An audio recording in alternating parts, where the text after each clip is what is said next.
Good morning, ladies and gentlemen. Your friendly neighborhood Coach Pruitt here with you once again with one of our daily YouTube videos. Today we're going to be discussing our class activities, and this is going to be for Thursday and Friday, January the 21st and 22nd, 2021. You can see on the screen here I have for you the things that we show you guys every single day, which include the essential question, our schedule for today, any important announcements or reminders, and then we also have links and videos, which we will be looking at as we do our assignment today. So for the last several days, you have been working on your standard number 9 assignment. We have some guided notes, which is a taskwork activity, and we've done a variety of things. We have discussed them directly. We have gone over them in a note style and had you guys record your information or answers. We've had you independently look for information using either video clips and or a provided PowerPoint. So what we want to do today is take a little bit of time, not too much, and go over exactly what you need to know for standard number 9, hitting the highlights of especially parts C and D, which are things that you have been doing independently over the last couple of classes. That's then going to lead us into our second activity for today, which will be a asynchronous or independent work activity, where we want you guys to complete the task work over a primary source comparison. So we will talk some more about that in just a few minutes. Make sure you guys know exactly what to do for that and what the protocol is going to be. You can see here that we do have a couple of announcements we want to make sure that we talk to you guys about. First of all, just a reminder that we are less than a week away from the end of the semester. We've talked about this already for about a week. We'll continue to remind you of this up until next Wednesday. But next Wednesday is the end of semester number 1. Mr. Burrows and I have to report our grades by midnight Wednesday night. They have asked us as teachers to post our grades on Wednesday afternoon before we leave to go home. Mr. Burrows and I like to do things early, so we are going to post our grades on Tuesday. That way, if anything crazy happens, the internet goes out, one or both of us is not here, who knows, but our grades are posted and good to go. That being said, we will still take late missing and makeup work. We will still grade it and get it in the gradebook and update semester 1 grades until 1 p.m. on Wednesday, January the 27th. If you turn anything in after 1 p.m., we will still obviously accept it, we will still obviously grade it, and we will still put it in the gradebook, but your semester 1 average is going to be locked in place at 1 o'clock next Wednesday. We have met with every single student who was in our Zooms over the last couple of classes. We've pulled you guys into breakout rooms, showed you your grades specifically, talked exactly about where you were at, what you were missing, what you could do to improve your grade. If you're doing those things, fantastic. You've got about another 6 days to get those done. If you aren't doing those, you might want to get started on them because you only have 6 more days to get things done. The second announcement, guys, just to throw it out there, we are probably looking at finishing this unit up in a couple of weeks. We'll be taking our test, it looks like, on February the 2nd and the 3rd. We'll talk more about that as we get closer. It's not a date that's set in stone, but it is tentative now, and we like for you guys to know dates as soon as possible. All right, so for class today, your essential question, why is the Civil War so important to the U.S. culturally? This was our similar EQ last class, where we were talking about why politically it was important. And what we want to look at today is culturally. As a society, how did it affect the United States both then and since then up until the present day? So you can see here our schedule, which is going to be, again, we're going to recap standard number 9 and then work on our primary source activity. So just a reminder that if you go to your Canvas page, if you go to the second section, which is U.S. History Modules, and you click on the Unit Number 4 button, it will take you into the Unit Number 4 U.S. History Module. What you have been working on and what should be done at this point is this very last thing, the guided notes. So just a reminder on what it looks like. You've got a downloadable version, and again, you may have done this electronically. You may have been taking your notes on paper. Doesn't matter to Mr. Burrows and I, but we went over section number 9A together directly. You guys watched the video clips last week about section 9B. And then last class, you guys were supposed to use the video clips that we gave you or the direct instruction that we gave to our even classes to fill in the blanks.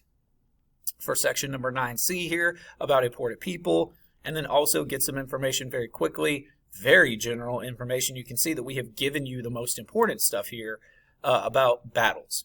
So the first thing we will do in class today is go back over. We will probably start with section 9C if you didn't get direct instruction from us, so that would be odd classes. But we'll be looking directly at imported people and then imported battles. Now guys, we know that we are hustling through this, and we've said multiple times our plan is to get through this as quickly as possible so we have more time at the end of the year for our later units. There's generally not that many questions on the EOC about this content, and whatever questions there are, they're pretty general. So that's why we've given you kind of just the highlights of the information. We'll go over this again on our review day. We've got another work day scheduled. You'll know the content, but you have these guided notes which you can use also as a study guide. So that will get us into our next activity, the thing that we're going to work on today for the bulk of class, our asynchronous activity, which is the primary source comparison activity. I want to be sure and show you guys how to get to it, explain the instructions, show you the resources, just in case you need some extra help later if you're working independently. If you miss class today, this is the biggest thing that you need to get done. This is a taskwork activity, so you need to make sure that you have it done. And honestly, we will probably give you an independent grade on it as well. So if you click on the unit number 4 button and go into the unit number 4 module, you look right here under Create, the section of the taskwork or of the module that says Create. There is the primary source activity. That is what we're going to be working on today.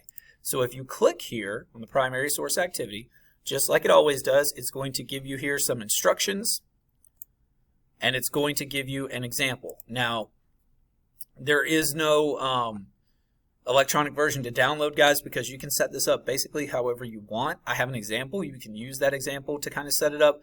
Here's your, in the shortest way I can describe it, basic idea. We want you to find a primary source, which a primary source is a first-hand account of something that happened at the time it happened. So somebody who was there wrote a letter, a newspaper article from that time period, a document that was written during this era, whatever the case may be. A secondary source is a secondary person or another person writing about or talking about or discussing that scenario, right? So if you have a journal, something happens to you at school, you go home and write it in your journal about what happened, that becomes a primary source.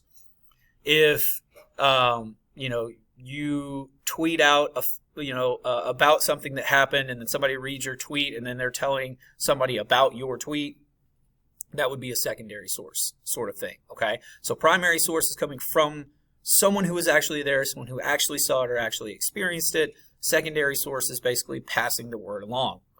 What we want you guys to do is compare a primary source from the American Civil War era, and we want you to compare it to something that has been going on in American society recently. I would say probably something within your lifetime at the maximum. I would really try to narrow it down to something in the last, let's say, 3 to 4 years. There's been a lot that has happened in the United States, especially in 2020. There's tons of stuff that you could talk about. So we'll look at some examples. We'll talk about some examples. But you can see here your sections, right? You've got to find a primary source, and I'm going to give you some really good websites to do that. Please don't go off on your own, because some websites and some primary sources are not very good. You need to find a modern example of a similar issue or idea, and then we want you to compare and contrast them, right? How are they similar? How are they different? So again, I'll show you an example. You can download this example so that you'll be able to look at it. Clicking on the example that I have there will pull up a read-only version, so you don't have to download my example. So the example that I gave you, and we'll talk more about this in class, but these are the election results of the 1860 presidential election. All right, same thing here. I found a couple of different images. This is the actual primary source from 1860 from a newspaper, and you can see here I have titled the source. So you need to make sure that you do this for all of your sources. You got to give us a title, and if it's on a website, you can just give us the title of the document or the title of the page. I have the person who posted it or wrote about it or where it came from, the copyright information, the year, and then the site itself. Guys, we're not looking for anything elaborate, just very basic citation. We basically just want to make sure that you give credit to the site or the person or the source that you got this information or document from.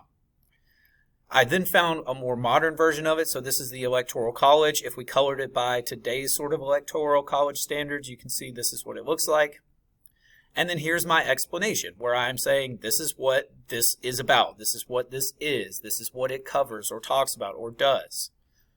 Paragraph, right? 5 to 7 well-constructed sentences. You might could get by with 4 to 6. I then have an electoral map of the election of 2016, which was the presidential election between Donald Trump and Hillary Clinton. Same sort of thing. I've got 2 sources. I have the source information here. So I have, this is the website or the search that I did and the title of what popped up. It's from Encyclopedia Britannica. It was copyrighted 2020. And then there's the source. I then go through and I say exactly what this map is, right? And I point out some specific things from there. I give some details, explain this map to somebody in case they don't know what it looks like or what it is.